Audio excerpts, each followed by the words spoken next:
comunidade internacional e reafirma que a mulher acusada de adultério será executada.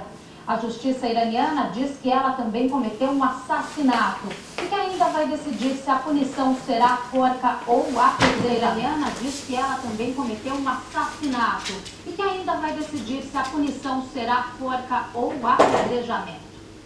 Todas as campanhas internacionais para libertar Sakineh Ashtiani foram ignoradas. A decisão da corte, Sakineh manteve relação ilegal com dois homens. Sakineh manteve relação ilegal com dois homens. E um deles já foi condenado à morte por ter matado o marido dela.